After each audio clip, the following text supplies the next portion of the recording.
Thank you very much, Paul. I've been called lots of things in my life. An amuse-bouche is, I think, the first time I've been described as that. But I'm really happy to be one, to be a sort of palate cleanser, if you will, before the main event, which I'm very excited about. I'm really happy to be here because I think what we're trying to do over these 2 days is hugely important. You know that.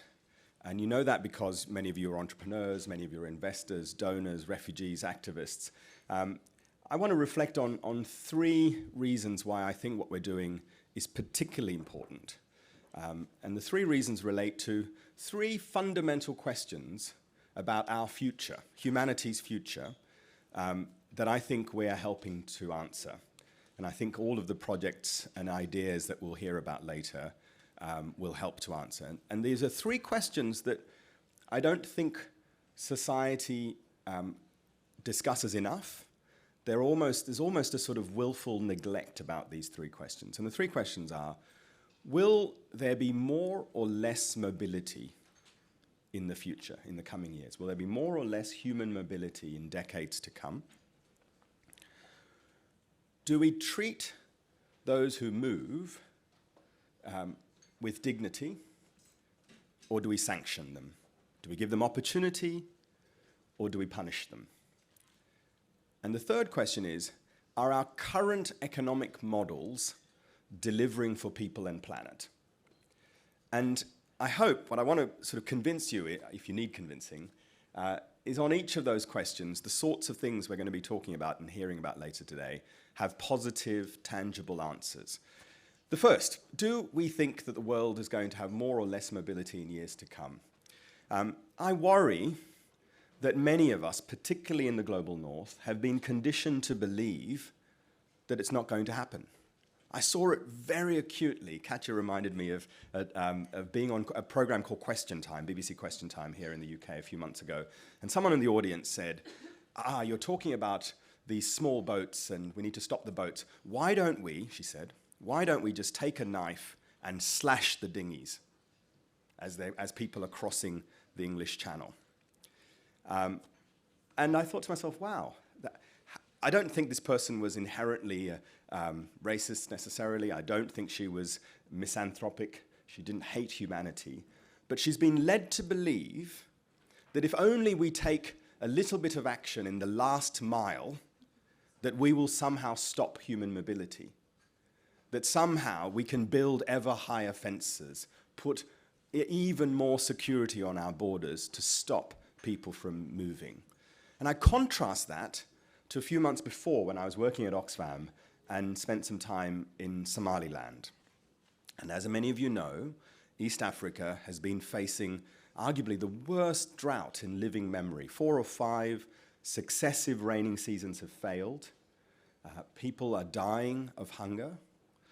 And I met pastoralists in Somaliland whose lives have been overturned, who are having to move, who are desperate, who are seeking assistance from humanitarian agencies like Oxfam, who are bearing the brunt of the climate crisis.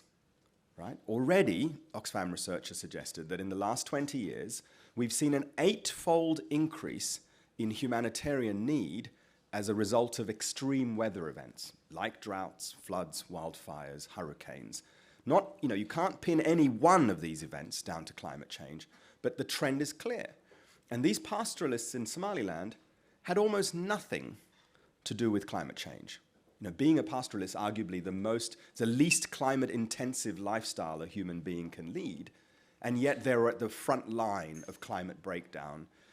And if you put these two together, that you've got people in the West being conditioned to believe that there is going to be less mobility and that we can somehow curb human mobility, while the reality, whether it's because of climate breakdown, whether it's because of war, whether it's because of demography, that everything around us suggests there'll be more mobility, not less. And the thing that I keep remembering, and Paul mentioned that I spent 5 years working on migration policy. This was many years ago when I thought things couldn't get any worse, and they have. The thing that I kept coming back to is, as a species, our very success on this planet has relied on our ability to move, right? We have spread out from where our species emerged and conquered the world, not in good ways necessarily, but as a species we've been successful because of our ability to move, our ability to adapt to different circumstances, to take up opportunities in different parts of the planet. And yet somehow in the 21st century, tens of thousands of years later, we've convinced ourselves we need to be bounded by these artificial borders and these rules and these passports and these documents that are all human constructs of a relatively recent era. And we've somehow said that's what we're going to take for granted. And so the first question I think we as a society have to confront is, how do we, if you buy my line, how do we create systems, societies, public policies that lean into the idea that more of us will want to move, will need to move, and that that itself is not necessarily a bad thing. Although I'm not, and I'm very conscious that, of course, many refugees move not out of choice, but because they have to. So I think the first question that comes to mind for me is, how do we get more people to understand that the future will almost inevitably involve more mobility than less? The second is, for those people who do move, particularly for refugees, do we have an approach that's based on opportunity or sanction?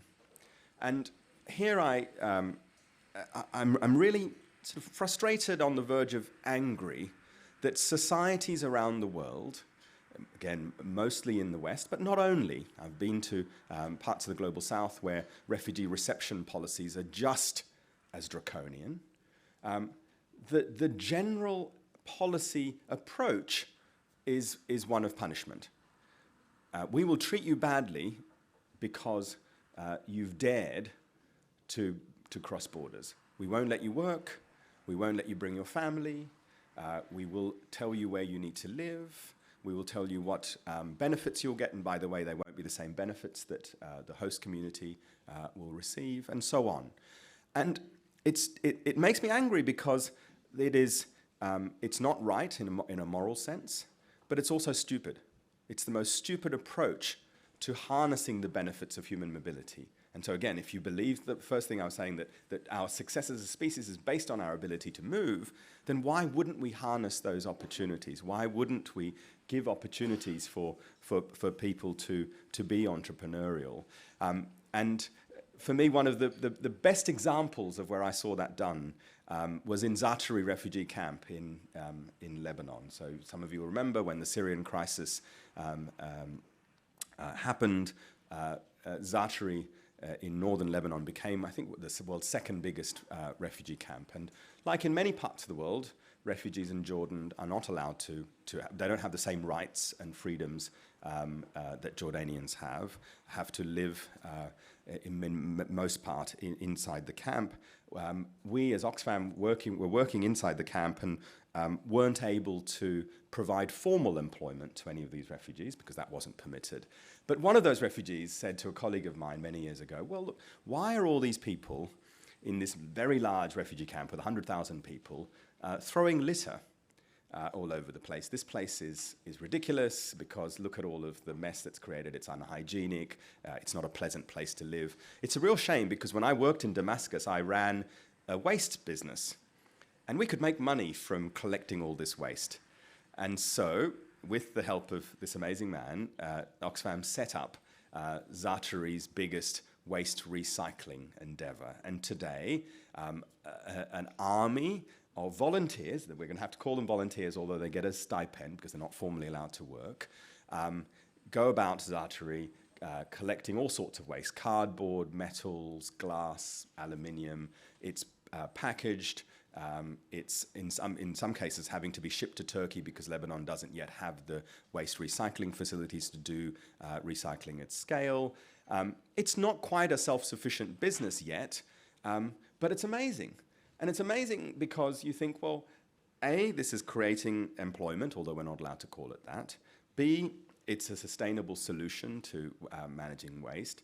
And C, it creates a sense of community inside the camp where people are not just only doing productive things, but making their lives and the spaces that they're living in much more amenable. And so you think to yourself, why is it that we can't, in more contexts like this, think about opportunities. And that's why the sorts of ideas that are being discussed here today are so important and in some ways so precious and rare in terms of thinking about employment and opportunity and sustainability. And so I think that's an example that I think about there. Here in the UK, we've had, again, a similar approach that if you dare to come and cross these borders without permission, without one of the visas that will make you, jump through hoops, in general, we will treat you like persona non grata, that we won't give you the rights to work, to be reunited with your family, other fundamental human rights that we think we won't. And you think to yourself, well, is this economically sensible? What's the answer? Absolutely not. Right? I'm sure you've been hearing a lot about how creating, supporting entrepreneurialism amongst refugee communities is a good thing. Let me give you the macro picture. A few years ago, we did a fiscal analysis looking at whether immigrants as a whole, so not just refugee population, contribute into the exchequer or take money out of the public purse. Right? So we get fed this line that immigrants here in this country are scroungers, they're taking public services, they're consuming things, they don't pay for things. What do you think the answer is? Do you think immigrants as a whole contribute or take away from the public purse? Contribute. They're net contributors. It turns out, when you look at the actual data, all immigrants work longer hours than the British-born population. On average, they pay higher taxes. On average, by the way, they're better educated, but don't often work in jobs that are suited to their education. And in net terms, over the course of their lifetime, because they come and they're often at a young age, they're productive, they work longer, they are net contributors.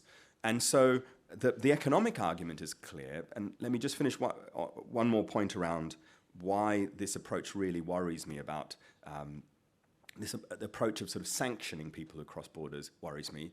It's because when you dig a bit deeper, you see that in many parts of the world, including in this country, that approach suits a lot of people who rely on the informal economy, who rely on having access to a pool of labor that doesn't have rights, vulnerable people who they can exploit.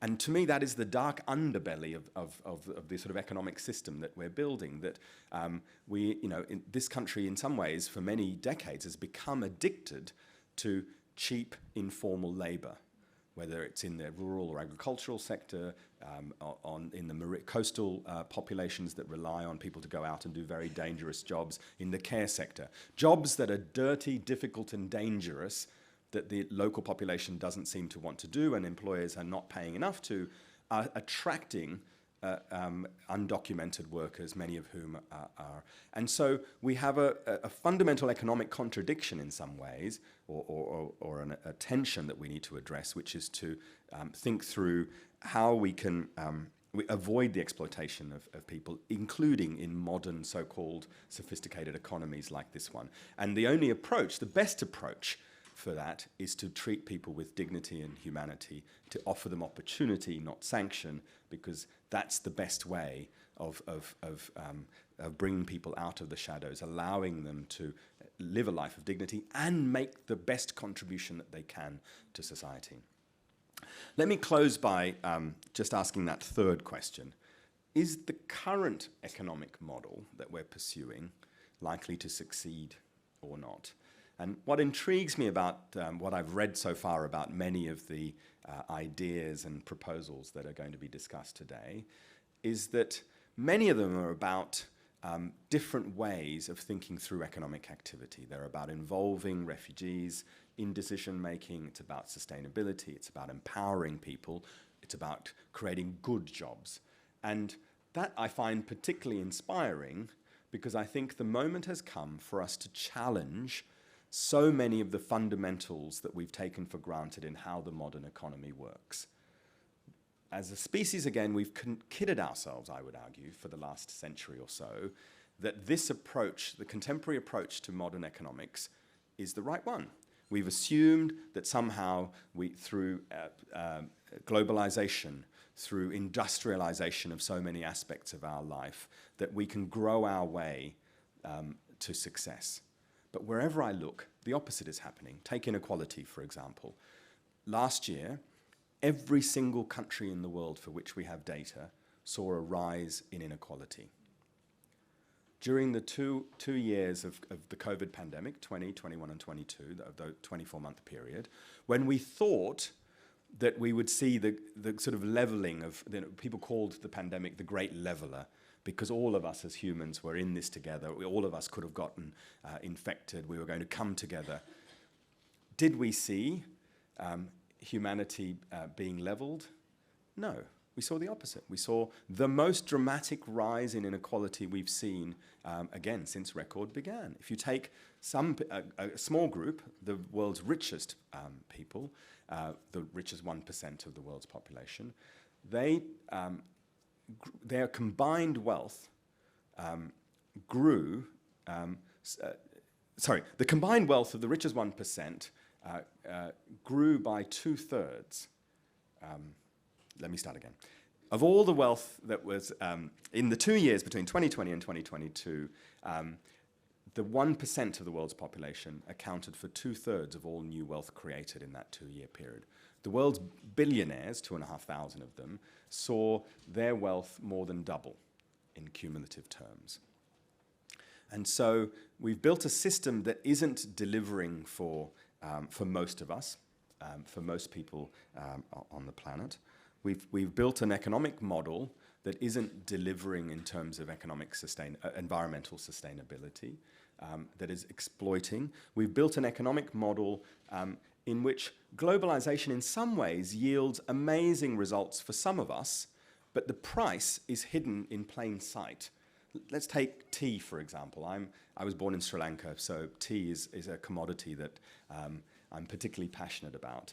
And I've already had 2 cups this morning. Britain, in fact, Britain's the second largest, highest per capita consumption of tea in the world. How does that happen? It happens through this amazing process of industrialization, of global trade, of commodification. So much so that, if you walk a few hundred meters that way to the Strand and you go to the Golden Lion tea shop, which is the tea shop that Thomas Twining opened in 1796, Europe's first permanent tea shop, a weight pound of tea leaves would have cost you about £500 sterling at the time, in today's money. If I walk down to the local Aldi where I live, I can buy 1/2 kilogram of tea bags for just over £1 sterling. So how is it that the price of tea has fallen by 400-fold, if you will, over that time? It's because it's, again, amazing human ingenuity. We've taken a shrub from one part of the world, China, we've planted it all over the rest of the world, we've created plantation economies, we've brought people in Sri Lanka, hundreds of thousands of people were brought from India to work on tea plantations. We've created a global industry, global brands, and we've been able to move stuff all in containers all through the world. So in some ways, you think that's a remarkable, remarkable achievement of humanity. But on the other hand, you think about the fact that those tea pickers, the people who are doing the back-breaking work, picking the tea leaves that I drank this morning, receive on average only 1 to 4% of the price that we pay. And in fact, for many food products, the price that the actual producer, the farmer, the picker, receives is generally no more than 10 to 15%. Tea is a particularly bad commodity, but most other things we... So how do we build a system that has driven the price down for us as consumers, but not driven the wages up for those who are doing the difficult work? How is it that we've built a system where the actual price of moving that tea from Ceylon to London, that's being paid by the planet in terms of the emissions of those ships that are bringing that tea, and the whole range of other impacts on nature, on biodiversity through that plantations. Why is it that that price is not included in the tea that I drink that I could buy at Aldi? And so the price that people are paying and the price that the planet is paying from our contemporary globalized economic system is unaccounted for And it's a dangerous path that's going to lead to further social unrest, because people are going to realize that this is not a system that's going to work for them. And of course, as we're seeing already, it's going to lead to further environmental destruction. And so let me conclude with those three questions again. Are we living in a world where we're going to see more mobility or less mobility? Should we live in a world where we create opportunities for those people who move? And do we want to live in a world where the current economic model is going to be sustainable? And I don't think you're the sort of audience that needs reminding of this, but we are going to see more mobility. We have no choice but to treat those people who move with dignity and create opportunities for them. And we need a new economic model that puts people's rights, workers' rights at their heart, that creates more democratic systems of businesses, where businesses look much more like social enterprises than they do like the big corporates that we've seen emerging on the world stage.